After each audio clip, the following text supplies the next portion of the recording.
Bukod sa matatamis umanong pangako ni na Senador Rodante Marcoleta at dating Congressman Mike Defensor, nadala raw ng takot si Orly Gutesa.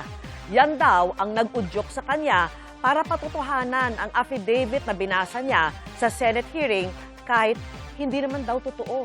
Nakatutok si Maki Pulido. Sa affidavit ng dating sundalong si Orly Gutesa na unang iniulat ng 24 oras, mababasa ang abot-abot niyang pagsisisi matapos daw siyang magamit.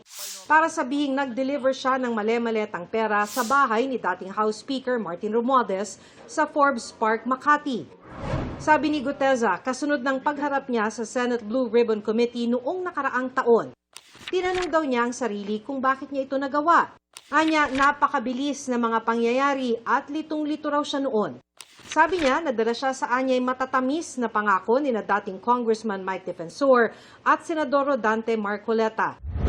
Humingi na kami ng pahayag mula sa kampo ni na Defensor at Marcoleta pero wala pa silang ibinigay sa ngayon. Sa video ni Gutesa na ibinigay sa GMA News, sinabi niyang dala raw ng takot kaya siya napilitang patotohanan ang mga nakasaad sa affidavit na binasa niya sa Senate Blue Ribbon Committee kahit hindi raw ito totoo.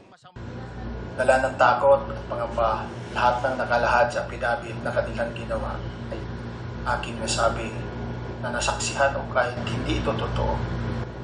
Pati ang pagsabi ng pagpasama ako sa 3 beses na delivery ng mga balita sa alleged bahay ni Speaker Martin Romualdez sa Forbes Park.